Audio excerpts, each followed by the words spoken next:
30. Okay. We chatted earlier. Yeah.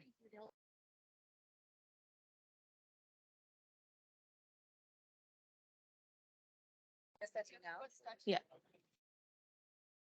Good afternoon. Can we kindly take our seats?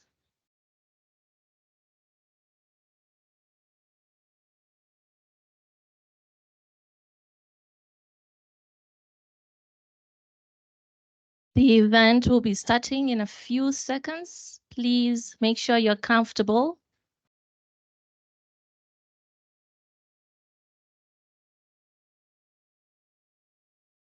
And whilst you're still at it, make sure you invite your friends, your colleagues, and you start the interaction on your social media platforms.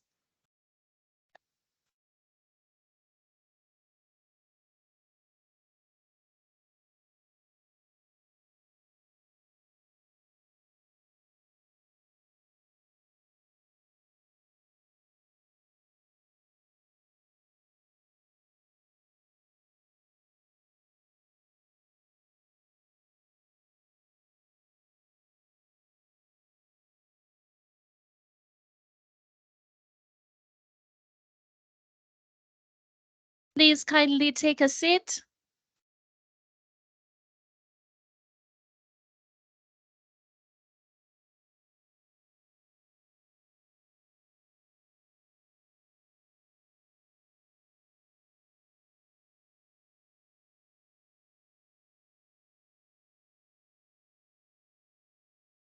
Okay, ladies and gentlemen, good afternoon. Jambo. Jambo. Sasa. Sasa. Oh, don't ask me any more about Swahili. That's the best, at least, that I can do. Okay, karibu sana. Okay, that's another word. Okay, ladies and gentlemen, I want to welcome you to this event, the high-level event opening for the youth events that will be happening for the Africa Climate Week. My name is Elizabeth Gulugulu Machache. I'm a daughter of Africa, a daughter of the soil, and I want to welcome you. In Swahili, we say karibu sana.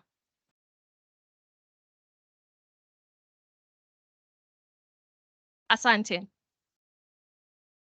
This event has been organized by YUNGO, which is the official children and youth constituency of the United Nations Framework Convention on Climate Change, the UNFCCC, with support from the Youth4Capacity program, the ACE Hub, and also the Youth Climate Champions team of the COP28 presidency. A special mention to African organizations that have made sure that this event will be a success.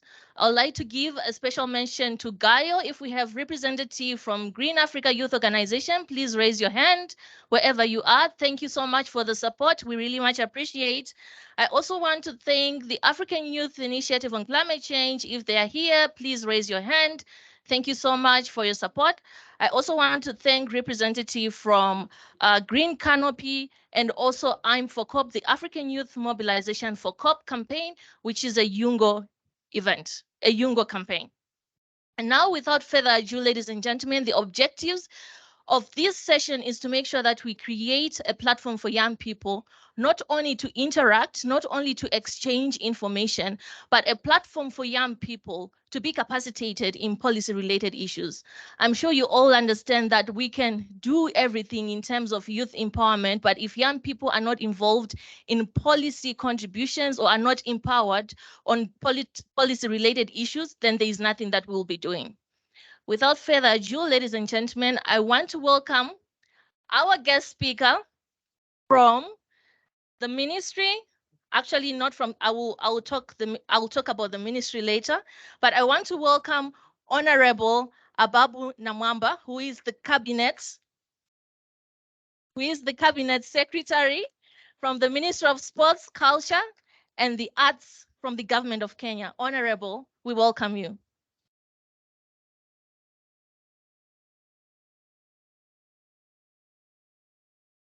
Thank you very much, moderator. Let me, in a very special way, recognize the presence here with us this afternoon of His Excellency Claudio Barbaro, the Under-Secretary of State of the Ministry of Environment and Energy of Italy, who will be part of this conversation.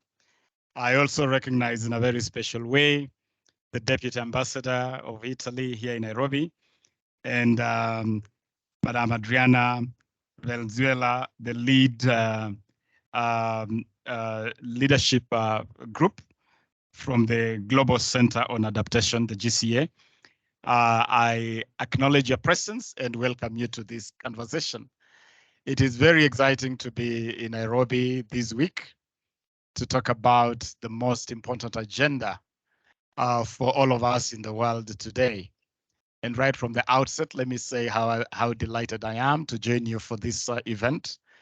And to all our guests coming in from the whole of Africa and other parts of the world, let me say welcome to Nairobi.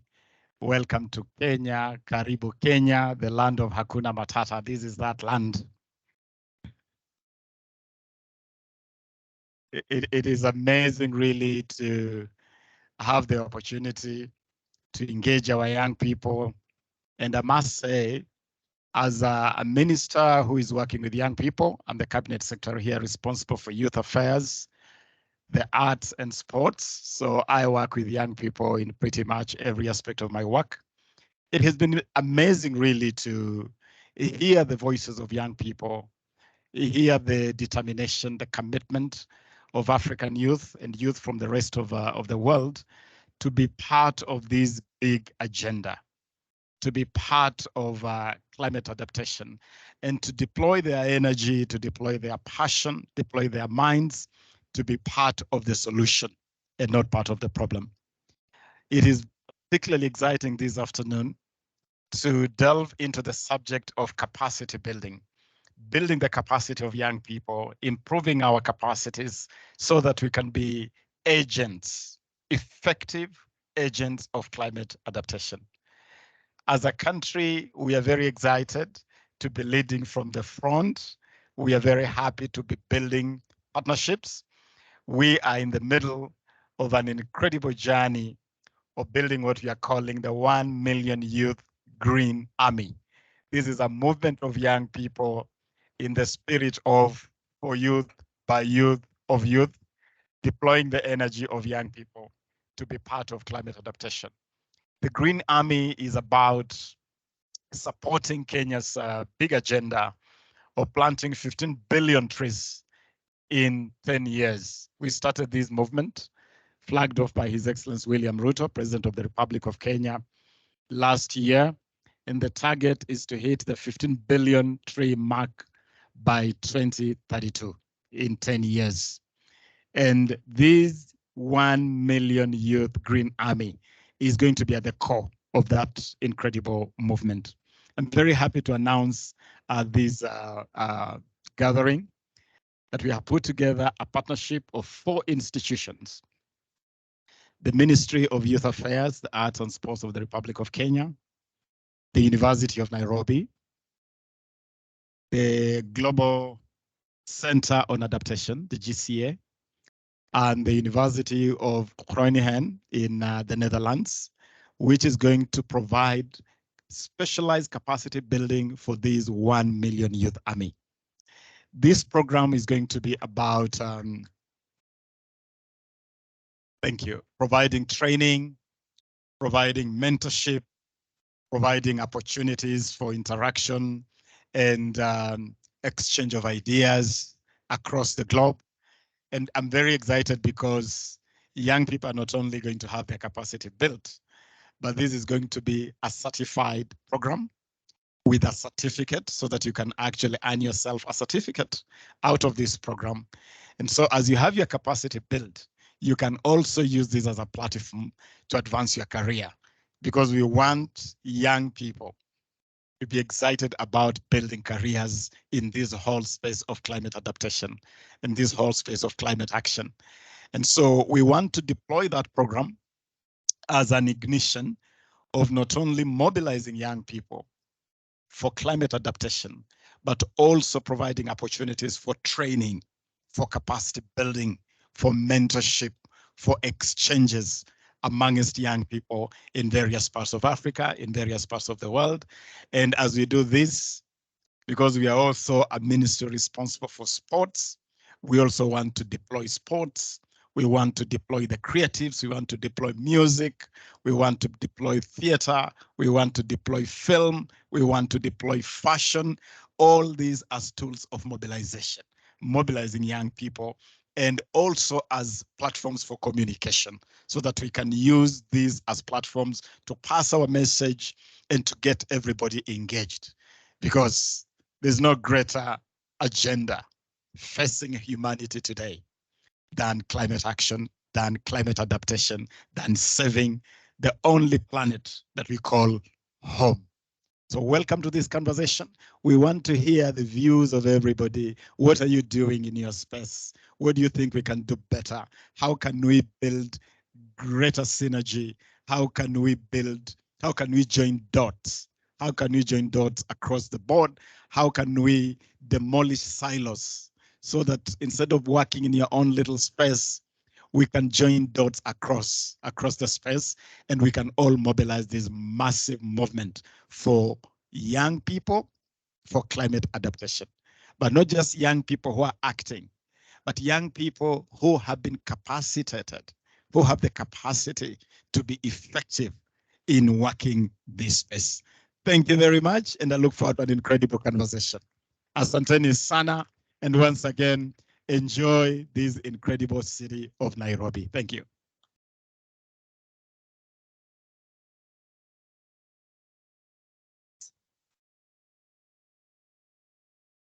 Thank you very much, Honorable. We really much appreciate. Indeed, we do not doubt the support of the government of Kenya. Recently, we just had the opportunity to participate in the youth events that were happening in ICA, and we saw the support that the national youth have.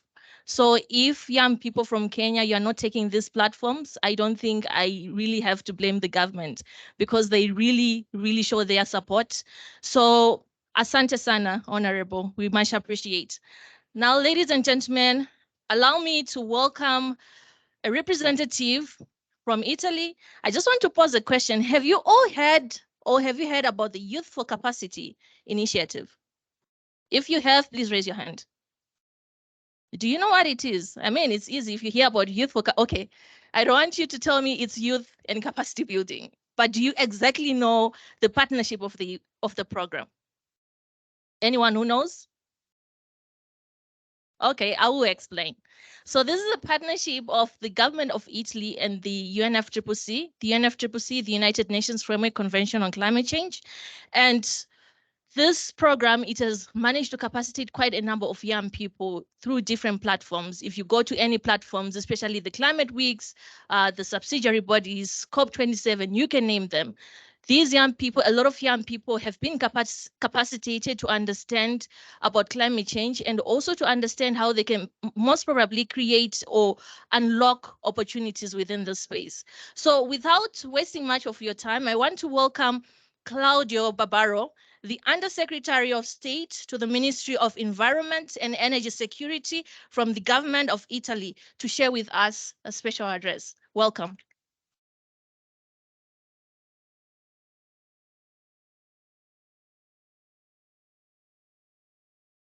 Illustre Ministro Ababu Namwamba, stimato Segretario Esecutivo Simon Still, carissimo Fatou Dieng, cari colleghi e amici. Sono stati 3 giorni intensi, quelli di Nairobi, città nella quale siamo tornati ben volentieri dopo appena 3 mesi dall'assemblea di UN Habitat. Sono stati 3 giorni intensi e molto impegnativi, perché i temi che abbiamo trattato nel vertice sul clima in Africa sono legati al futuro di tutti noi.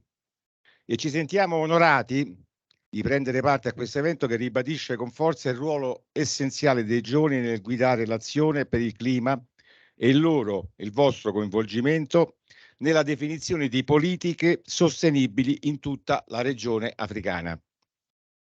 L'impegno dell'Italia verso questi obiettivi è risoluto, esemplificato dalla sua costante dedizione al sostegno delle iniziative guidate dai giovani. Voglio Ricordare a proposito, anche riprendendo una parte dell'intervento del ministro Namwamba, che ha fatto un esplicito riferimento anche alla possibilità di abbinare le politiche giovanili a quelle dello sport, che appunto nel nostro paese il dicastero che si occupa di sport si chiama dello sport e delle politiche giovanili. Peraltro il nostro primo ministro, il primo incarico, Giorgia Meloni, il primo incarico politico di governo che ha ricoperto nel 2008 è stato esattamente quello di Ministero dei Giovani. Attraverso i nostri sforzi congiunti e le collaborazioni con partner cruciali abbiamo infatti creato due programmi fondamentali, Youth4Capacity e Youth4Climate, uniti e armoniosi nella loro missione, li conoscete. Il percorso del nostro impegno condiviso diventa ancora più evidente quando si considera i progressi compiuti dall'iniziativa Youth4Climate con i meccanismi di finanziamento innovativo progettati per sostenere e implementare progetti guidati dai giovani, unitamente a un ampio sistema di comunicazione fondamentale per garantire la loro partecipazione nei forum internazionali e multilaterali che affrontano il cambiamento climatico. Youth4Climate ospiterà un evento globale di 3 giorni a Roma dal 17 al 19 ottobre. Sarà la terza edizione dopo la prima svoltasi nel 2021 a Milano e quella di New York nel 2022. La capitale d'Italia sarà felice di ospitare i 150 partecipanti selezionati tra oltre 1000 candidature ricevute attraverso l'invito a presentare soluzioni lanciato lo scorso settembre. Questo evento fornirà una piattaforma dinamica per i giovani per mostrare soluzioni innovative in aree tematiche chiave: sostenibilità urbana, alimentazione, agricoltura, energia ed educazione al clima. Vorrei anche sottolineare che abbiamo ricevuto molte soluzioni estremamente valide dai ragazzi della regione africana come chiaro segno della notevole energia, volontà e capacità dell'area di generare idee innovative. I vincitori che verranno annunciati durante l'evento avranno l'opportunità di ricevere premi finanziari fino a $20.000, beneficiare del tutoraggio fornito da esperti del settore privato, ottenere un prezioso supporto di patrocinio, impegnarsi in significative esperienze di apprendimento ed espandere le proprie reti connettendosi con individui e organizzazioni che la pensano allo stesso modo. L'Italia è ferma nel suo impegno a collaborare con giovani e portatori di interessi desiderosi di attuare progetti climatici innovativi. Attraverso la cooperazione, l'innovazione e i valori condivisi, siamo pronti ad amplificare le voci dei giovani e quelle soluzioni innovative che possano ispirare la trasformazione su scala globale. Vi aspettiamo a Roma. Grazie.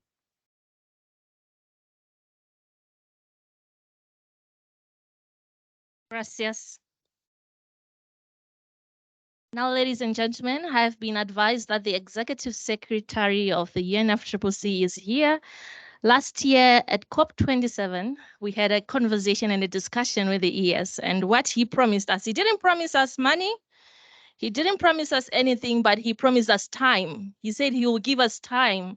And what I want to say is each and every time we send an invitation to his office, he doesn't hesitate. He's always there. So let's give him a round of applause. I'm going to call upon the Executive Secretary of the UNFCCC, Simon Still. Thank you. Thank you very much, Elizabeth, and a warm, very warm good afternoon to all. So friends, colleagues, I'm determined to create opportunities for young people to be heard and contribute to our collective efforts to tackle climate change. Youth participation in UNFCCC process is essential. Decisions made today have a direct impact on whether or not young people and future generations inherit a world in which they can thrive, not just survive. It would be a mistake to overlook your passion and your activism. You have the power to remake tomorrow's world, to make it a better place for all. And I know this because as a student, I was a campaigner too. The issue of my time was apartheid. So I know your efforts can shift global affairs. Keep pushing. It's important for me to be in your company today to hear your concerns and your ideas. Africa is the continent with the youngest population. I've read this survey conducted by the UNFCCC Children and Youth Constituency, YOUNGO, on the climate concerns and needs of young people here in Africa. The majority of those surveyed are deeply worried by climate change and that they think their governments aren't doing enough. I also read the individual testimonies from young Africans and their concerns that human-caused climate change is robbing African youth of their futures, that leaders don't listen. I also read your hopes, your passion for education and innovation, a strong entrepreneurial spirit, and visions for a sustainable future. Indeed, if we are to effectively tackle climate change in the decades ahead, we will require and call upon your skills, knowledge, and all of that energy. Reassuringly, the survey points to the majority believing that global climate arrangements and multilateral cooperation can make a difference.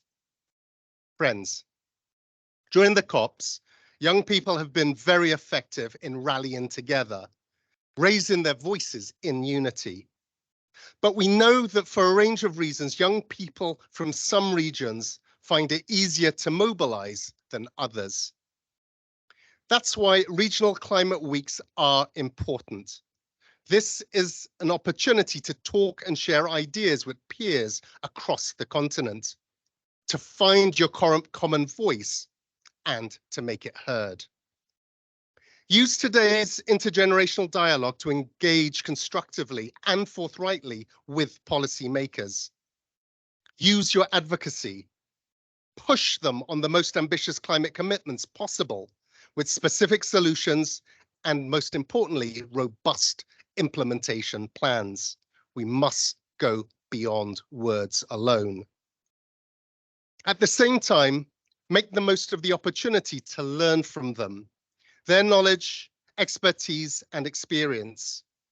Use this to enhance your skills in climate negotiation and policy moving forward. It also brings me much joy to see you leading your own initiatives under the youth-affiliated events during this Climate Week.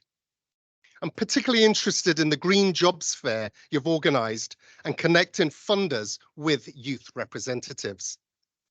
These initiatives speak to the 4 needs for African youth identified in the YOUNGO survey: access to finance, inclusion, climate education, and capacity building.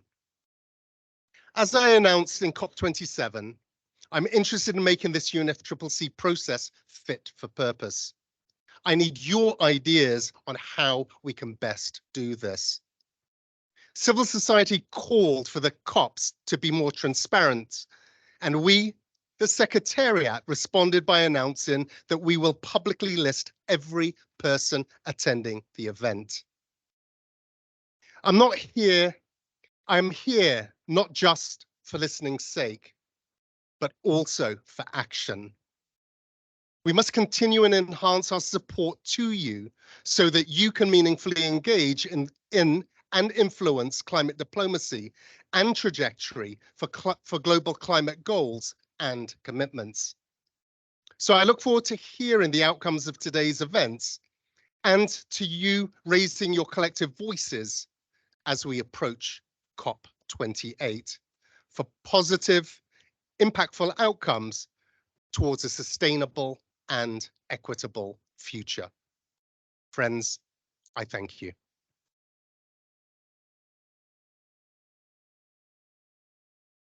I didn't hear that. Were you clapping? Were you clapping?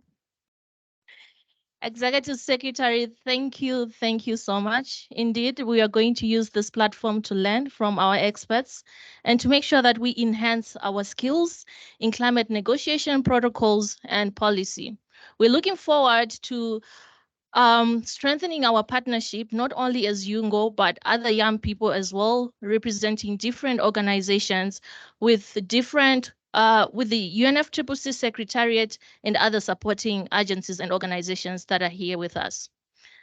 I'm going to call a representative from the COP28 presidency team responsible for youth and education to come and give us remarks. Wedat, thank you so much for agreeing to speak. Can come and take the floor.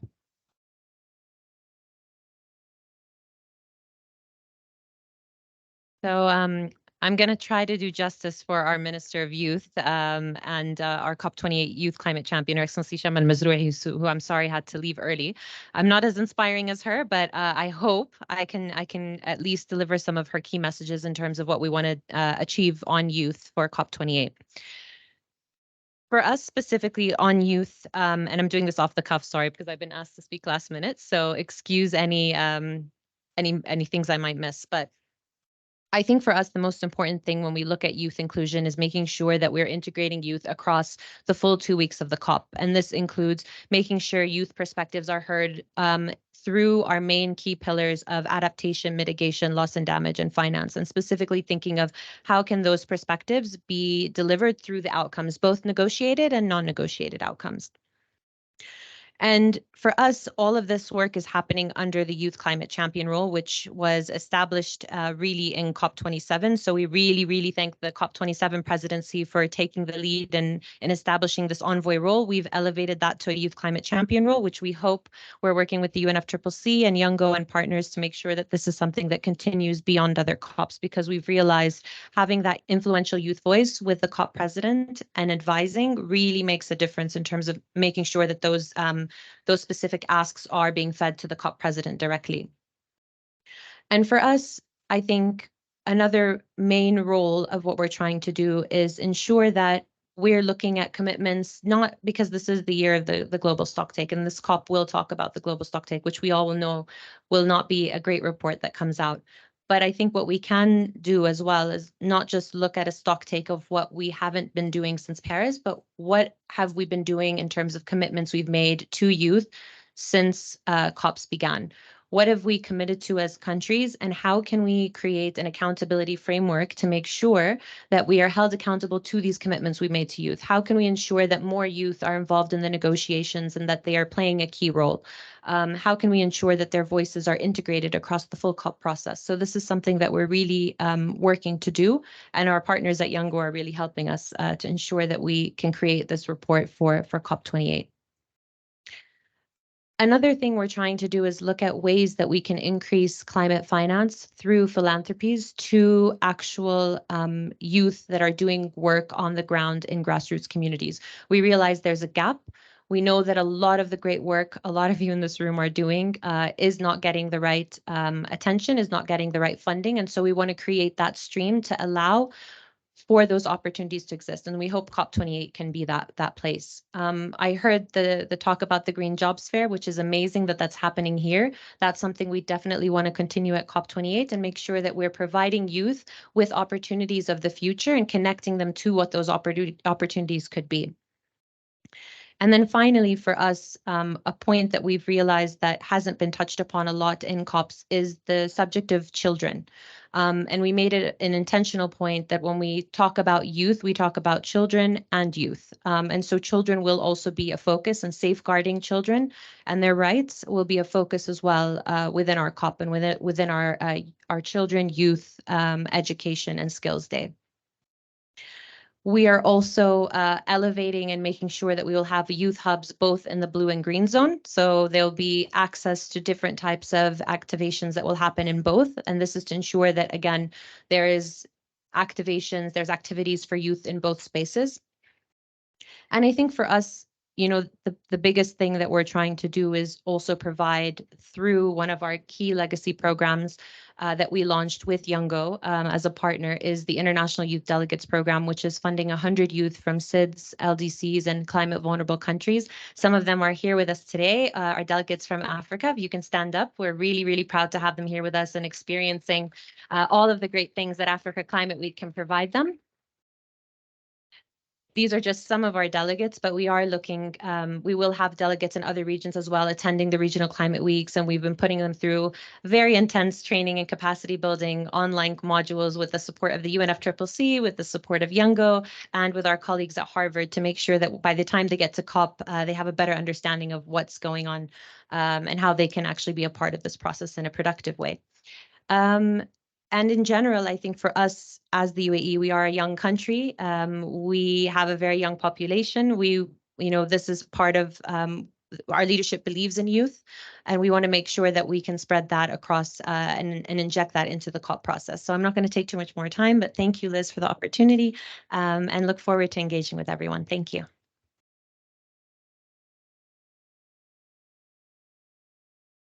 Thank you so much for that. We really appreciate. I think without undermining the efforts that has been done by different governments over the years in supporting young people to participate in UNFCCC related events, this year is a huge or a big year for us. I think as far as I can remember, we have never had 100 young people being supported to participate at the UNFCCC. So this is a big breakthrough for us. Most of the times, young people, we're always crying, we're lacking finance, etc. But I'm glad also to have been, being part of this International Youth Climate Delegate Program and seeing how these young people are being capacitated so that when they get to COP, they can understand and contribute better into policy-related issues. Okay, now, ladies and gentlemen, without further ado, we then decided that, we have written loads and loads of statements over the years. We have submitted declarations, we have submitted youth statements to our world leaders. But there is something that has been missing in the space, research. So we want our declarations to be research-based. We did a small survey last month. Yes, last month we did a small survey before coming to the Africa Climate Week. We wanted to understand how young people are being engaged within this whole process in terms of policy-related issues. And this survey, I'm going to ask our tech people to at least show the screen so that we can give you a snippet of a report that we are launching today. As I'm speaking, the report is being launched. This survey, it was quite an interesting survey from Africa, what young people need from their leaders, what they have been doing, how they feel they have been engaged. So from this survey, we circulated the survey, but we realized that we got quite a number of people who responded to the survey. Approximately 260 young people responded to the survey. But we realized that to amplify the participation of young people, there is need to make sure that we try to translate some of this information so that young people get to understand and that they get to participate. Can you please move on to the next slide? Well, the objective of this survey was to make sure that besides, making sure that young people's voices within the region are being heard, but also to document the work that we are doing in Africa, also to understand who is doing what, right? I think it's quite important and quite critical to understand which regions are capacitating or which governments are capacitating young people and the gap that is available so that it can be covered. Next slide. So I already mentioned about this. These are the results of our survey. As you can see, we had quite a huge number of representatives from males, females, as you can see, and from other parts of the countries. We tried to translate the survey into French, but we feel like there is more that we can do to improve the capacity or to improve the participation of young people in the climate change process. Next slide. Now, in terms of awareness on climate change, as you can see, I talked about multilingual outreach, but also there is need for us to enhance education according to our survey. There is also need for us to promote the local context because according to our survey, most young people, they said, okay, at least slightly above 50%, they highlighted that they needed to understand more about climate change. They do know what climate change is, but when we now start to be thematic specific, like talking about adaptation, enhanced transparency framework, global stock tech, they didn't know much about it. And it is quite important for us to promote local context during workshop so that young people, they do understand exactly what we are talking about. Next slide. In terms of impacts of experienced climate change issues, we asked them which are the issues that they are being affected the most. As you can see, Most young people highlighted that they are being affected by extreme weather events, and some highlighted issues to do with deforestation. As you can see, the survey will be available for you to download, so I'm not going to delve deeper into it. Next slide. Then in terms of governance, young people, they do not trust the leaders. They feel like the leaders, they are mainly focusing on prioritizing economic growth over sustainability issues. So this is what young people highlighted. And also lack of communication and transparency when these events are being done, or when certain consultations are being done, decision-making processes are being done, young people, they do not get to know, they don't have that information, or they cannot access that information well on time. And by the time they want to contribute into the process, it's already too late.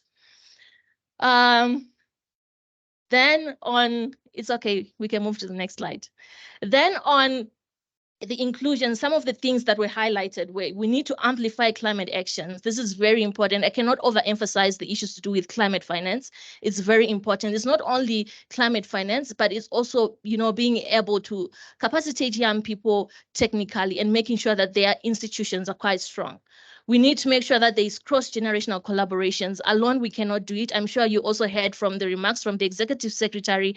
He mentioned that this is the platform from us to learn from the older generation. So that is a very important component. Leadership development is something that is also something that we realize that is needed within the region. We need to nurture skills. We need to make sure that our young people are not only capacitated, but yes, they can also get to contribute into policy making and be supported also in terms of implementation of some of the policies. Then global connectivity, of course, networking, collaborations, these are quite important to take note of. Next slide. Challenges against youth climate actions and needs and support for action against climate action. So I talked about financial support, I talked about technical support, I talked about making sure that the institutions are strong. So I will not repeat that. Next slide. So in conclusion, we call for an increased political support because through this survey, young people indicated that they are not involved at all. Just a few countries highlighted that they are engaging, young people highlighted that they have been engaged. But in most countries, young people highlighted that they were not even engaged in policy-related issues. Then the participation of young people in decision-making, this can never be overemphasized. Then providing tailor-made capacity building for African young people, this is really important. We need to also come up with African solutions for the gaps that are there here in Africa. Then youth enablers, we believe that youth should be provided with platforms for innovation and entrepreneurship. This is why we will be hosting an event tomorrow, a Green Jobs Fair, and also making sure that we try to connect young people with funders tomorrow. So when we got information on this survey, it actually helped us to map out the events that we'll be doing at this session, which is why I was saying surveys or research is very important because it can guide us on what exactly or how to act to respond to certain gaps that are within the region.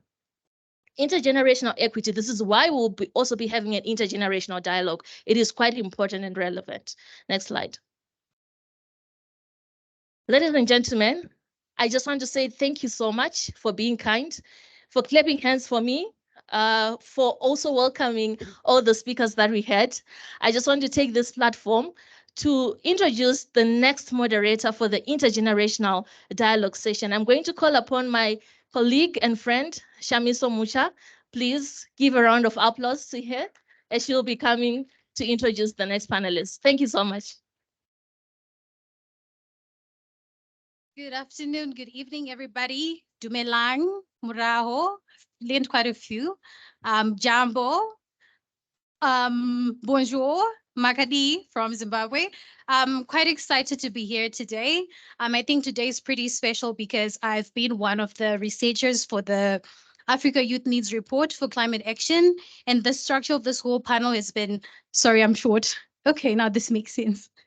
All right, so the structure of this intergenerational dialogue has been structured around the Africa Youth Needs for the Report survey. And I think did I introduce myself? I seem to quite be the talker as myself. My name is Shamiso Mucha. I am from Zimbabwe. I'm a founder. I'm also the local conference of youth liaison for 2023 for Yango, which is the official youth constituency of the UNFCCC. I think an intergenerational dialogue, as I speak, I would let my panelists come to the stage. I would welcome Dr. Richard. Please take the floor. Dr. Eric, as they come, please clap with them. Bori Singh, Busiswa Dlamini, Doda Cham, and Christabel Kisang. Thank you as they come to the stage.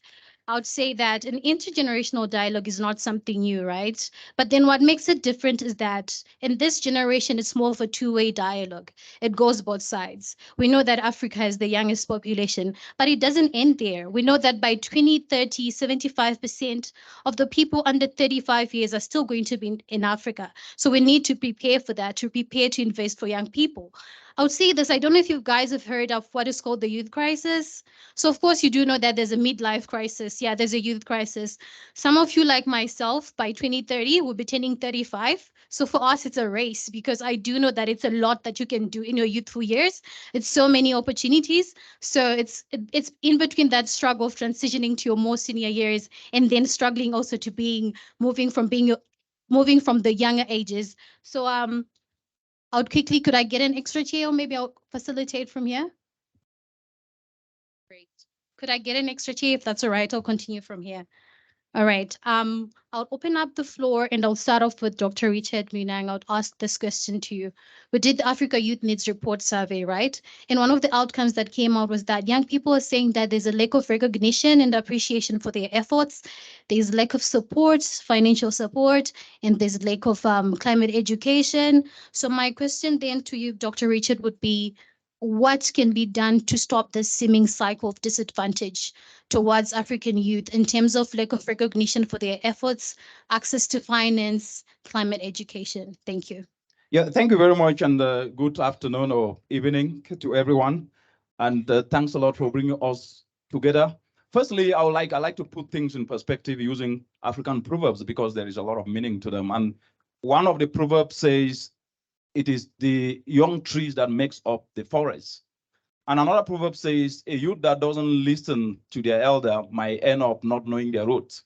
And I'm bringing in these two proverbs to contextualize that question that you've asked me, which is, the first one leads to the point that leadership needs to follow responsibility. And the second leads to the point that without complementarity, we might not be able to make progress. And that, for the first aspect, is that without taking responsibility across the continent, we have vibrant, energetic, passionate youth who are doing things in their own right, using the means that is available to them. And that is applauded, but more needs to be done because no one is actually going to do it for them if they don't take initiative. The second is we must build on what those who went ahead of us have done.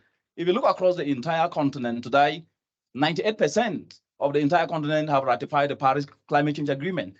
46% of the entire continent have ratcheted up their indices. So it is up to the youth to start looking at, in all these policies and statutory documents, what is in it for me?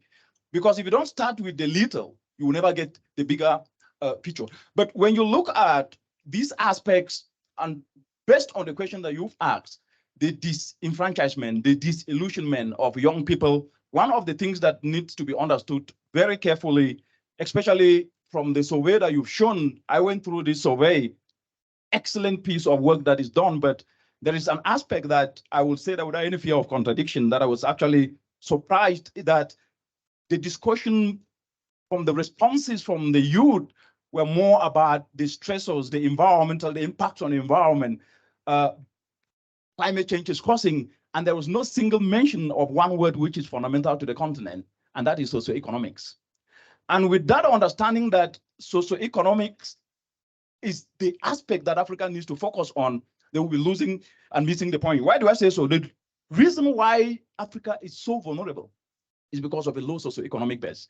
Because our mothers and brothers and sisters cannot put food on the table. They cannot be able to put more money in their pockets. And with that, contextualizing climate change from that dimension, that it is depreciating the socioeconomic base and that is enhancing our vulnerability, then we'll be missing the point. The second aspect, as I ran up on this question, is I didn't see youth unemployment, and it was only one person who touched it. That is 0.4 of all those who responded to that survey. And that is actually worrisome to me, because without tying unemployment to climate stressors, to the changing climate, to the impacts, then definitely the youth might be missing something. And therefore, there needs to be three things that need to be done. Firstly, on education, we must know that education is not only formal. Africa have 80% of the entire continent being informal. And I use this in so many places to say that Africa is an informal continent and the solutions must be contextualized to that. Therefore, we must leverage on indigenous knowledge, on our mothers' ability, how they survive, not only thinking that because we have PhDs, we can come and say what exists in the air that doesn't happen in the ground. The second aspect on funding, which is, this has been said over and over, Africa needs over $3 trillion to be able to build climate resilience. But between now and 2030, that's 7 years from today, Africa needs 277 billion. But out of these, the entire continent is only receiving 11 to 12%. What does that mean? If you take 11%, 89% means that we need to start looking at how that can be actually fulfilled. 14% is from the private sector. And the message here is that we cannot think that climate action solutions or adaptation solutions can be seen only through a social lens.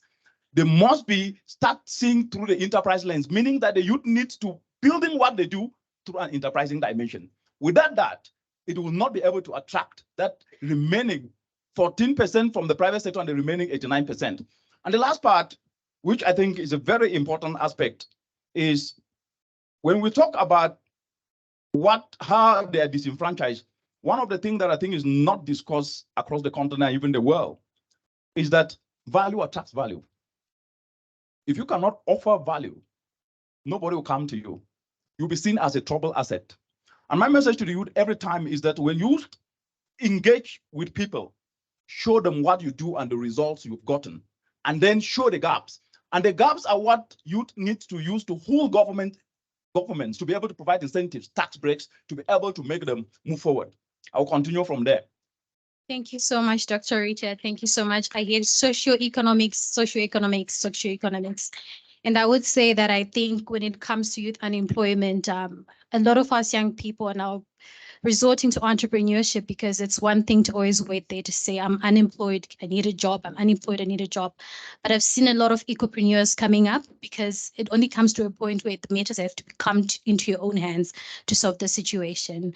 Dr. Eric, I would come to you. The Youth Needs Report highlight that young people are saying that they're confident of the global climate agreements, but however, they do not seem to have some high level of confidence in their governments and their local governments.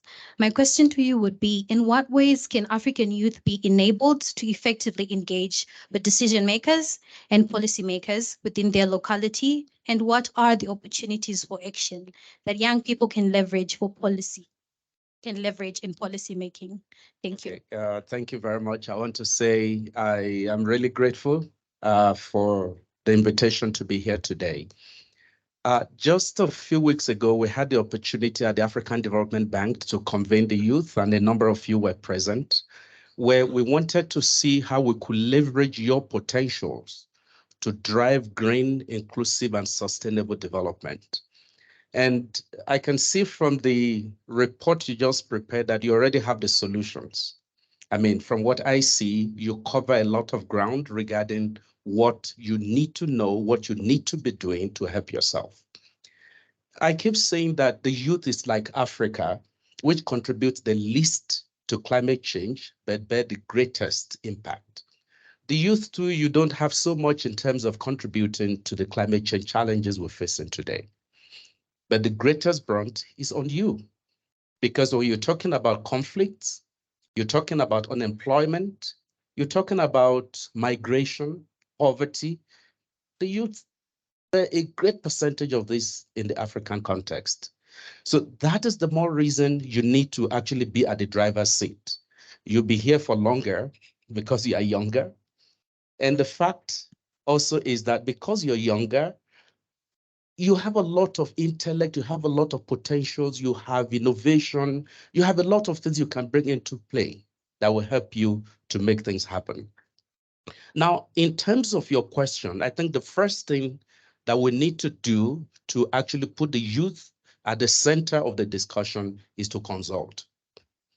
The youth should not be a footnote or an addendum or an add-on. It should not be an afterthought. We need to consult at every stage of the process, end to end, from conceptualization of a policy to planning to implementation to monitoring to evaluation. The youth have to be consulted. That is the only way we can actually ensure the youth is part of the process. Secondly, we need to ensure that there is strong collaboration with the youth. Collaboration, I'm sure many of us who had attended some of the sessions heard about the African Development Bank's Youth Adapt Challenge project. That is the type of collaboration we want to see. Like I said, you have a lot of innovative thoughts.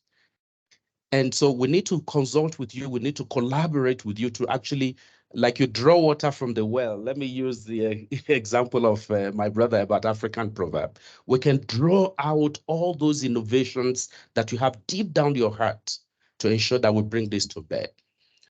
Another thing we need to do is, and that has been emphasized in your report, is capacity development.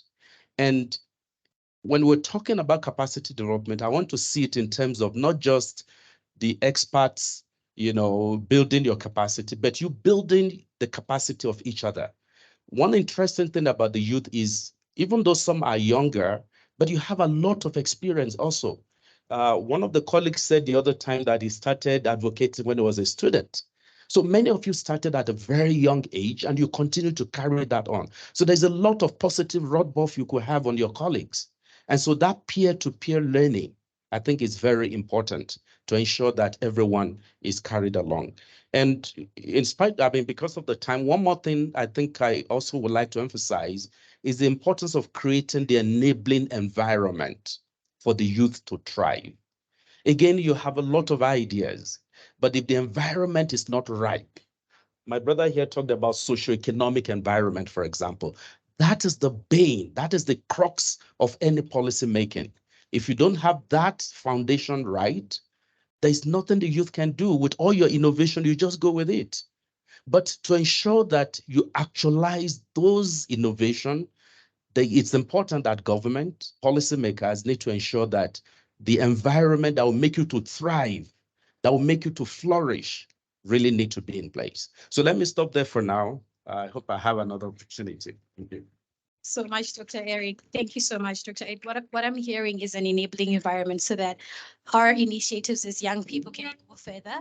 So because this is an intergenerational dialogue, we're doing a mix, right? So I'd go to our youth on the panel, then I'd go to our more senior, our elders. I'd go to you, Christabel Kisang, and I would ask you to say, what kind of support has been most impactful, in your own opinion, in enhancing African youth in climate action? Thank you. Thank you. My name is Christabel Kisang, and the most popular thing is that youth are fighting that they haven't been heard enough. But truth be told, there are aspects where they've touched on, the aspects where they've built us. Now, even on this panel right now, we are not all Kenyans, right? It's a mix of different countries. So the first thing we can see is that there's international collaboration, and it's opening so much space in terms of knowledge, experience. I'm learning so much from my elders. Even in the COP debates, in the COP conference of parties, we get to learn so much from people from different countries. You hear what they've gone through and their own personal experiences. Now, we've seen various awards being given to people, Environmentalist of the Year, Advocate of the Year. Such small awards, you may find them to be small, but they really inspire an advocate to keep pushing. Someone else who sees their friend being given an award gets inspired to even push on and also come up as being the next advocate. Now, my career in school, I'm studying to be a computer scientist. So you may wonder, Christabel, what does that have to do with you being a climate advocate? Now, I have learned so much about the climate space, courtesy of the online courses, courtesy of courses given by Yango, UN. So you can see that they're building capacity in us online. There's so much you guys can learn online, even without being in the schools physically. And last but not least, Yango has social media pages on Facebook, Instagram, Twitter, where they showcase your work to other people. So people can see your work, they can join you, support you, and invest in you to make it reach a wider audience. Thank you. Thank you so much, Principal. Thank you so much. I'm hearing that just by yourself, it's only so far you can go. But together, there's the power of a coalition, right? It's the power of a network. It's the power when young people support each other. So we continue to support one another despite the challenges that we might face. I'll talk to you, Dr. Gauri from Gauri Singh, the arena. I would say without an intergenerational response, we risk that there would be generational mistrust, divisions can widen, and democracies can considerably be unstable if there is no intergenerational trust. My question then would be, how do we build or strengthen intergenerational trust with youth as active actors in the fight against climate change, in creating and implementing policies in the transition to Thanks, Shamiso, and thank you for inviting me to this event, Yongo, which I interpret as a network for youth on the go. So it's a really a great network which is doing some really fantastic work. Um, at IRENA, let me try and answer your question by giving you a slice of our venturing into this whole constituency of the youth. So we started a few years back, and at the IRENA annual assembly, which attracts about 115, 120 ministers of energy and very high officials, and has a huge, it's almost like having all the policymakers of the energy world come together at assembly. So what we decided is that you have this opportunity of having these really competent policymakers who are working in their countries. And why not also give an opportunity to the youth to interface with them, try and understand what are the problems they're trying to solve, and to be able to also understand what are the debates that are going on, so that they can become a part of the discussion of energy transition.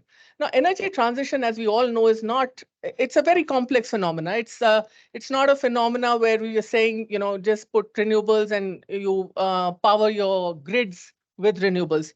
It has now taken on a pretty much economy-wide um, uh, economy-wide paradigm. So you're looking at how do we power our buildings, how do we get our heating and cooling into the system, how do we fuel our transport to be able to minimize the impact of man-made activities and to lower down emissions. And we have the UNFCCC Executive Secretary sitting here. So it's a very important part of the climate discussions that are happening, and our quest as a global community to reach the climate goals. So we thought that it's an important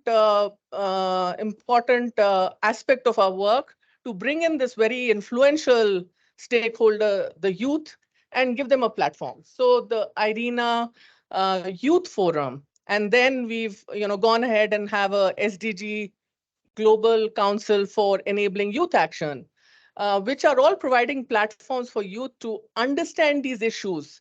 And then we've gone a step ahead to say it's not enough. And I can tell you, I mean, some of the young men and women who are sitting here, I've seen them go from shy young women, a diffident young men, to becoming really articulate men and women who understand the issues around climate change, who understand the issues around energy transition.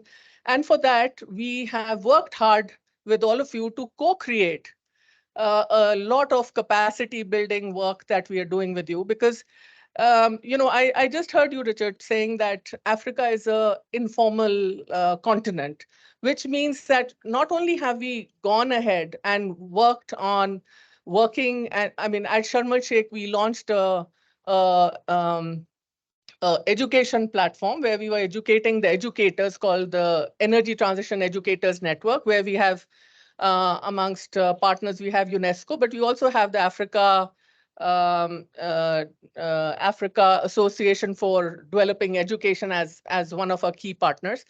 But along with this formal network, what we've also done is to work with Ministry of Energy and Ministry of Foreign Affairs in Italy and other partners to create a very interesting peer-to-peer learning platform. So that, that was keeping in mind that, the way the interaction happens with youth, it's not just a formal kind of interaction, but it's also happens at a peer-to-peer level. So we need to also give them the tools and give them the wherewithal to be able to go across to their peer, give them the knowledge and the toolkit to be able to work through their peers and build this constituency further. So our attempt has been to not just create youth leaders who understand the issues of energy transition through our various programs, but also, to look at ways of how we can enhance and broaden this community, because what the policymakers would really be looking for when they want to engage with the youth is young men and women who understand these issues. When they understand these issues, they can come and speak to the policymakers, and their voices will then get heard. So, that's something we are doing, and we hope to continue doing this work because for us, we think it's extremely important. And since we've been talking of proverbs, let me just finish by giving you a very short story. It's Indian folklore. Where you had three blind men who were taken into a room where the elephant had just arrived in the village, and they hadn't ever seen an elephant before. So you had one person who went and got hold of the tail and said, "Yeah, I think this is something that has a rope. It looks like a rope to me." One of the blind person had caught the leg and said, "No, I don't think so. It's like a pillar." The one that had caught the trunk said, no, I don't think you guys know. It's a hose. So, it's something which is blowing out air. So what I'm saying is that all of them are correct in some ways, but, we are dealing with a beast. We are really dealing with an animal called energy transition, which is bigger than any of us can comprehend. And for that, we need to bring more constituency and more strength from the youth together to be a part of this whole paradigm shift that we all want to see happening. And we can't do it without you. So much, Gauri. Thank you so much, Gauri. I wouldn't take away anything from that. I think one of the problems would have is when you have a moderator as a panelist like myself, I'm a panelist at heart. I would have wanted to be on the other side, but for the sake of time, I would really like to keep my mouth shut. Thank you so much, Gauri. Busisco, I would ask you, how can we enhance cross-border partnership, regional collaboration to unlock African youth potential and innovation in shaping the regional climate discourse? Thank you. So I will not mention the technical measures. So what I would like to say is that it really starts with us. We need to be open and willing to actually create relationships. And like every other relationship, two people need to agree to actually be in a relationship. And once we do that, we actually build a space for us to actually create trust. And once we create trust, we are able to actually prioritize sharing resources and making sure that we want to see each other win. And once we have all of that, making sure that we have good relationships, right?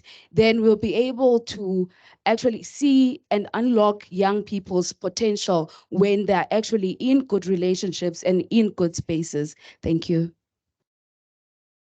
Thank you so much, Busiswa Dlamini. Just because I'm being very conscious of our time, Dr. Chema would move on to you lastly to say that what kind of approaches can you propose for intergenerational collaborations that enable young people to play more prominent roles in climate civic engagement? Thank you. All right, thank you so much. First and foremost, I will really show my appreciation for being on this platform to share ideas on how we can improve the participation of young people in climate action. But before getting into that, I would really also acknowledge the COP28 YCC, that is the Youth Climate Champion, for coming up with an initiative that really seeks to empower young people. And I think this is a perfect example of how the intergenerational collaboration that we are talking about could really be enhanced. That is giving young people the platform, because this is one of the biggest, I think, since COPs have started. I mean, 100 young people from across the globe coming together to share ideas, also to go through the UN processes, I mean, such as negotiations and so on. We've had simulations, and this has really given me a different overview of what really the UNFCCC processes are. So that's really something that is really important. And I think if we look at the needs report, we have all seen what the youth are actually occurring, the challenges, and of course, some of the solutions or approaches that they've also suggested. So it's just going to be me occurring some of those things. And the first thing I think that has really been mentioned is the issue of financial constraints. And because this has, I think, has to do a lot with the donors channeling all finances through our governments. And now it becomes a problem for civil society, for youth organizations to be able to access these fundings. I mean, myself, I've gone through this. I mean, we literally have to beg our governments to be able to get a little funding to be able to run our projects. And if you look at it, it is us, the young people, who bring in creativity and innovation into the table. So what I'm saying is, why not we change our approach? Why not now we channel the funds through the youth organizations, through the civil society, and see if we will be able to get some impactful results when that is done. And the other thing is the lack of awareness and understanding. And I think one way this can really be strengthened is, of course, we have youth platforms. We have Youngo, a global network of young people. Why not Youngo be strengthened, given the capacity, given the finances that it needs to be able to build the capacity of young people? Doctor mentioned peer collaboration, I mean, sharing of experiences, ideas, and also replicating some of the projects that we are doing in our separate countries. And I think this can be really enhanced if Youngo is empowered and other or similar networks to be really able to support young people. And probably the final one is talking about not seeing young people as a risk in terms of investing in them. And I attended this session where Dr. Adesina, the president of the African Development Bank, highlighted this. He said, not investing in the young people of Africa is the biggest risk that Africa can take. And I think this is really something that we really need to look at. And I really have to applaud the African Development Bank and the Global Center on Adaptation for announcing a $1 billion Youth Adapt Fund for young people.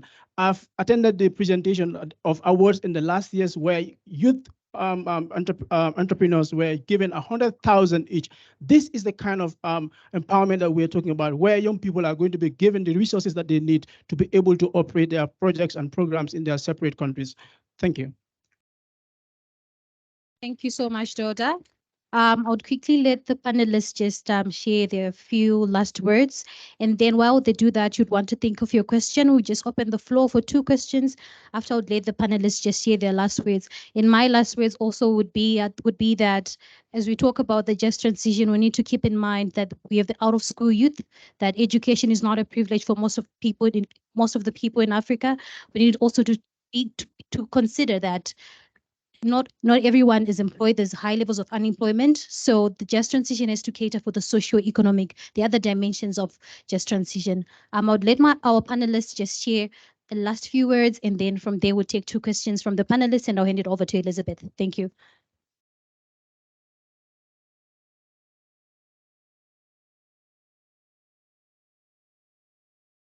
Okay. Allow me to open the floor. Yes. Yes. Okay.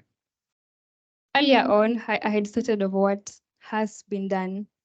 So I'll use this opportunity to say what I believe should be done for us now. I hope everyone here shares the same vision as me. I envision of a day when the youth will not resort to crime due to unemployment, nor will they be cyberbullies online, because that is how I hope they will not have to use negative ways to make a living, because there are so many opportunities in the green jobs for them to come and create a living while creating an impact.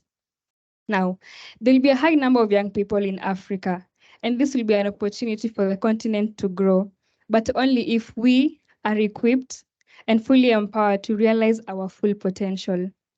You know that we, the youth, are very creative and enthusiastic to the right initiatives if guided. And if not guided, the same enthusiasm can turn into distraction if we are neglected and sidelined. I want to be included in discussions. I'm thankful for Yoma, for Yango, and Youth4Cop for granting us the young people opportunity on this stage today. I'm sure it's not very common from back then, so we are grateful. And in future, we don't want to just be at the table. We want to have impactful positions where my opinion is heard and it matters. Currently, there are many youth-led initiatives, so we are calling for them to be supported financially, education-wise, may they be taught and may they be mentored. Now, I, as a girl in STEM and in leadership, and also in the climate space, sometimes we do face criticism, face judgment. Now, I'm urging for the leaders in the room, and mostly for the women also in the room, we're asking you to hold our hands. The journey is not easy, it is tough. We urge you to greatly support us. We, the youth, we are very ready. We're ready to implement the green projects, to manufacture and to be part of sustainable green agricultural projects. So I'm urging you to let the youth be part of the process. We shall create, conserve, and maintain the vision of renewable energy. And it is very important for us to be part of the process so that we may also learn to value it, to maintain it, and to keep it up to the very end. Thank you. Thank you. Sorry, Dr. Richard, before you go, I would kindly ask you to do 1 minute each, and then we can open the floor. Thank you. Yeah, thank you very much. An African proverb says that even the best cooking pot will not cook food. That means the potential of African youth, of course, is recognized, but African youth are doing excellent work, but that is not enough. There are 4 things that are needed. Number 1 is incentives. Incentives will not come unless the young people start showcasing practically the gaps that they're facing in implementing their work. The second is to hold governments, which governments are already doing that, because 78% of all the NDCs do not have investment plans. And therefore, working with governments to be able to turn their NDCs into investment plans would unleash opportunities for investment. The third is the most important. Your biggest premium is your skill. It is not how tall or how short you are or how you look, it is what you can offer. And therefore, skills retooling must become the matching orders for every youth. The fourth, which is very, very important, social media discipline. Across the world, global statistics shows that each and every individual that have access to internet use 4 hours, use 2 hours. But in Africa, those who have access to internet, especially young people, use 4 hours. Yes, that's good, excellent. But these 4 hours are used for entertainment, for connections. But I just urge you to use those 4 hours to read, to learn, to study skills, like Christelle said here. Study new things, because that will boost you to be able to tap into opportunities. But as you do so, always remember that things are not given, they're taken.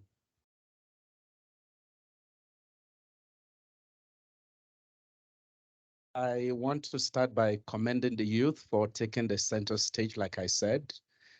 This intergenerational forum, for example, is one of that steps that helps to see that you can convene others who are even older than you to come and listen to you and to also learn from them in the process. So I think you're doing very well in that regard, and I commend you to continue pushing. The road will not be easy, it will be rough, but if we keep pushing, it will smoothen at some point in time. Just 2 quick things that I think we need to do. The first one is it's important that you think about establishing what you could call Youth for Climate Change Academy or Global Community of Practice. We can support you to do that at the African Development Bank. You remember, for some of you participated, that was one of the outcome of that meeting, that we need to establish a Youth for Climate Change Academy.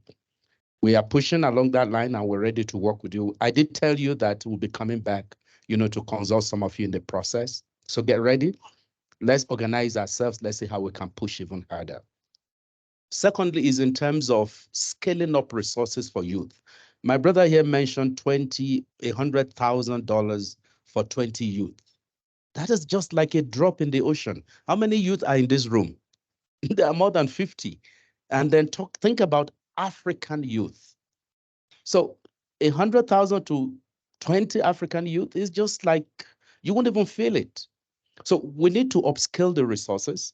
We need to have more partners come on board to ensure that we have more scalable resources that can be used to ensure that we have impact. It's only then that we can actually empower the youth to do better, not just for themselves, but for their future. Thank you.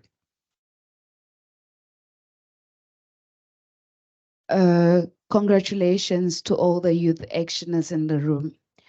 My last words would be, let us collaborate, and let us be open to creating those relationships and making sure that we leverage on those relationships and leverage on the leaders that have done something on the ground.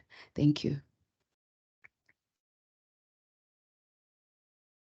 Yesterday, we heard President Ruto and his very inspiring address where he said that the average age of Africa is 19 years. Now, what that means is that there are a number of young people who are on the cusp of making choices about what they'd like to do in terms of their career choices, in terms of how they build their skills. And I think I just want to put this out for you. I think the whole gamut of what energy transition is about actually is a huge opportunity for youth to not just participate in terms of doing advocacy, but also building their skills, their technical skills to be a part of this change. I just want to give you a number about how many jobs the green jobs that will get created. Globally, we are expecting about 122 million jobs coming in from energy transition, and with 42 million just coming from the renewable energy sector alone. For Africa, we've done a calculation that moving ahead on this pathway of greening the grids and getting energy access to the 600 million that don't have access will create 4% more jobs and will also add 6.5% to the GDP.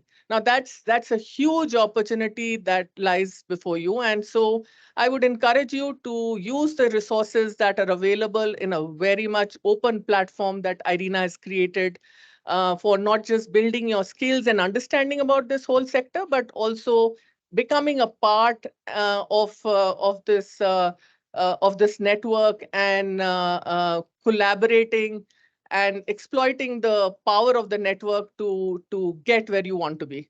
Thank you. Thank you so much. For my conclusion, I was just gonna talk on the disconnection of youth and the local communities that has been highlighted in the report. I think this is a very big gap, and then one way we can really break that is to provide or give access to young people in terms of information on data and research. I mean, Liz actually mentioned that here, but as well as grants. And I don't know whether time will allow us, but I was just going to put ARENA and Africa Development Bank and UNEP on spot to really tell us if there are any mechanisms where they engage young people or they give young people funding directly to young people.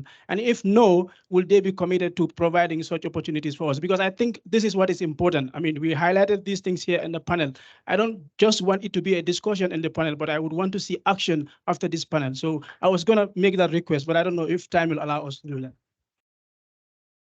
Thank you very much, Doda. I'll quickly open the floor for 2 questions. I'll take one lady, one gentleman. I'll take the gentleman in the blue suit there and the lady in the back. Thank you.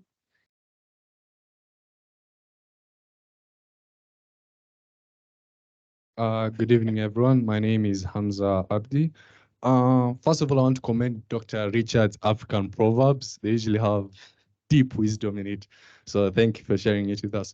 My question is, how can intergenerational dialogue bridge the gap between age groups in terms of resource allocation and economic policies? Thank you. Let any one of the panelists take that question, and then we'll move to the lady at the back. Thank you. If you'd want him to come again. Good evening, everyone. My name is Christine Karanja from University of Nairobi, an SDG 17 advocate and a member of Yango Agriculture Working Group, but also a member of the UNFSS Food System Task Force. My question is about the consultations that Dr. Eric from AFDB brought up. We've been doing that consultation, but it's not as easy to do it at every level. So we get, like, for instance, here, majority of you are in your own communities, representatives and probably of a quote unquote elite status. How do we get the inputs to be more from a local level? Because we've just done the stock taking moment for food system, but we weren't able to fully incorporate those inputs. Maybe anyone in the panel who has input on that, I'd really appreciate.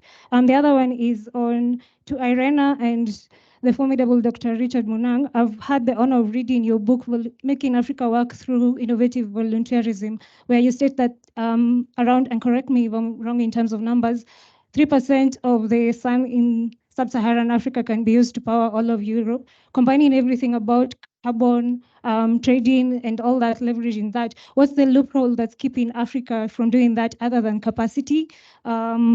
And creating now this 122 billions, because I like a solutions-oriented narrative other than just what the report is highlighting, which is the loopholes, but what are the solutions that we are not tapping into so that we can achieve demographic dividend for both and especially youth and women? Yeah, thank you. Thank you so much. I'll open the floor to the panelists to take their questions.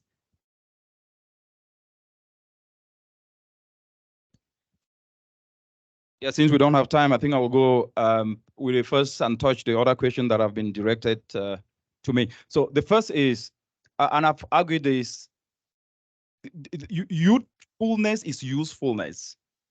Let me repeat that. Youthfulness is usefulness. And that means that it is not a competition between the young and the old, but it's about value that you bring to the table, and value attracts. Why I'm saying this is that the intergenerational equity, that's a very important question, is that there are things that the older generation have done and those who have gone ahead of us have done. Can we build on that to complement them? And if they didn't do it right, can we correct it and build on it so that those who are also coming behind us can leverage on that? If we make it a competition between the young and the old, then we lose that. And the other question that I think you are asking about, UNEP work with young people.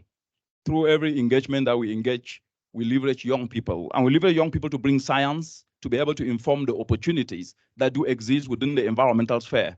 And we've been engaging young people, leveraging a tool called innovative volunteerism, which is that if we do not de-risk the mindsets to make young people see themselves as the solution providers, regardless of how much amounts of money comes to them, it might never be enough. Because money is never enough, but your skill, your talent are actually your biggest premium. And the question on the, actually is 3% of the sun that shines in the Sahara Desert. It can actually power the entire continent and even Europe. And your question was, why is that not being tapped? I think the opportunities, as you heard during the conference, 66% of renewable potential in the continent, but only 1 to 2% of investment, especially in solar power, have happened. And therefore, creating an enabling environment, tax breaks, incentives for private investments to be able to put in investments to spur this will be very, very important. But just one last aspect. I'll go back to the point I said. Africa is an informal continent. You cannot operate in a contextual reality and deny it. 620 million Africans are energy impoverished. The easiest way to get energy to them will be off-grid electricity. So if you ignore that and bring grid electricity, it's not going to go that far. And also, without also using the structures the communal structures, their cooperatives, their chamas, to decentralize the resources, they will never reach the common wananchi. And without us thinking this way and bringing these local systems to the global stage, we might talk, and we might be missing at the many. Okay, maybe quick one. The importance or the essence of intergenerational dialogue like this is to promote understanding. As you know, people do say some people are computer age, some are analog age, and so on. So the essence of this dialogue is to ensure we understand each other from our different perspectives, and we're able to also consolidate, as it were, our views with a view to understanding why do the older ones behave the way they do? Why don't they understand us, for example? And why do you behave the way you do? What are some of your needs that we need to take into cognizance, and so on and so forth? So when we do that and have that understanding, it becomes a lot better to know what kind of policy designs do we need that will promote youth involvement, like I talked about earlier, collaboration, as well as ensuring that we also coordinate with you. So when we do that, we get to know what we both need, and we know what policy to design to help you achieve what you need to achieve. Now, in terms of how you can be reached at the local level, for the African Development Bank, all our youth challenges are posted online. So wherever you are, if you have internet access, then you can access them, and you are free and qualified to apply for them. What is important is if you're missing anything, there certainly will be an email there that you can contact to ask for further details. If there's some information you require, if some documents they want to submit, you don't know how to go about it, just reach out through that email. You know precisely what to do.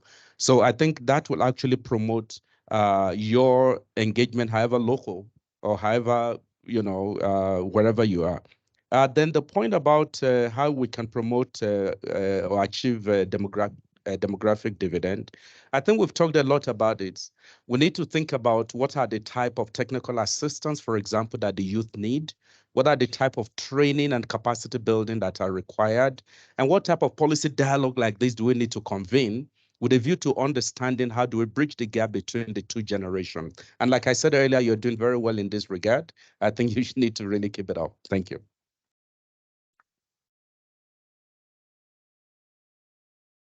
Maybe I just will have just take a minute. And I'm glad to be put on the spot because with Irina, I think one of the new streams of work that we've just started doing is to working with youth and young entrepreneurs, and to bring them on board to build their capacities, link them with mentors, and hopefully in the future also with funding entities that can provide them the initial funds to do a pilot of what their ideas are about and to be able to scale up as they move forward. So we think that it's not enough just to provide a platform for the youth to come together and voice their concerns and ideas, but also we are taking a lot of steps to build their capacity so that when they interact with the policymakers, they come with a very well-grounded knowledge base that can allow them to intervene at the right policy, and make the right policy interventions. From our side, I would really encourage you to make use of the very open platform that we are trying to provide to the youth to build their capacities, to be able to become leaders within their peer groups, and to be able to understand these issues which definitely concern your future. Thank you so much. Help me as our panelists get off the floor. Help me give them a round of applause as they go down. Thank you, and I would welcome Elizabeth Beck to the stage. Thank you, everyone, for your time. Ladies and gentlemen, a big round of applause to our moderator and our panelists. We are now about to conclude the session. If there is anything that I learned in Kenya, it was a word or words, mambo ndi matatu. Please don't laugh at me. Mambo ndi matatu. So it's either you support the youth right? If you cannot support the youth, you link up the youth, right? If you cannot link them up, you talk about them. So Mambondi, yes, thank you so much. Without further ado, ladies and gentlemen, I'm going to call upon Francesco Covaro from the government of Italy. He's actually the special envoy for climate change to give us the closing remarks. A big round of applause.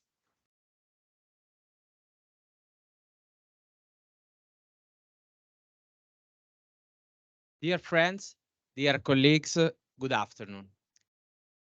I came here today to shed light on the pivotal role that young people like you play in addressing the challenges posed by climate change. It is in fact your generation, my children, our children and grandchildren who will inherit and inhabit the future world. But you are not just inheritors. In fact, you are change makers, and you hold the keys to mitigating and adapting to the impact of climate change. You are harnessing the power of technology to develop sustainable solutions and promote eco-friendly practices. Whether it's designing renewable energy technologies, creating eco-friendly apps, and advocating for sustainable agriculture, you are driving change throughout innovation. You are more interconnected than ever before. Social media and the internet have enabled you to collaborate across the borders, share knowledge, and build global movements. You are forming networks and partnerships, transcending geographical boundaries to tackle climate change collectively. You are learning about climate science, sustainable practice, and environmental conservation. You are then taking the knowledge back to your communities, to your countries, educating others and inspiring sustainable action in all of us. However, challenges remain, and it is essential that we listen to your voice, respect your passion, and your effort. After all, you are fighting for a planet you will inhabit longer than any of us. The role of you in addressing the challenges of climate change cannot be understated. Your passion, innovation, and determination offer me and us hope in the face of an existential threat. Let us stand beside you, support your endeavors, and empower you to lead us toward a more sustainable and resilient future. Finally, I would like to leave sharing with you a positive thought. The challenges of climate change should not be seen only as a problem that can jeopardize our and your future, but mainly as a big opportunity for both of us. Thanks to our joint efforts, we have the possibility to renew the mankind, discovering a new sustainable way of living, new sustainable technology, and a new jobs opportunity for you. To achieve this ambitious goal, we need to join forces and allow you to do your part and draw on your creativity. Empowering youth to take action to help humanity in mitigation and adaptation to climate change is not just a choice. It's an imperative for the future of mankind. Someone told me that I am a dreamer. I don't think so. I believe that everything now is in our hands.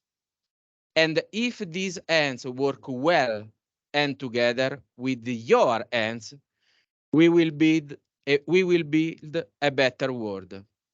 Some of you, dear friends, say that you are looking for tangible actions.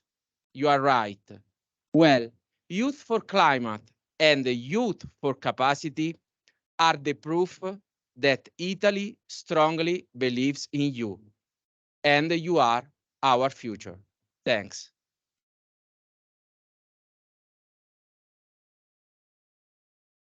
A huge round of applause.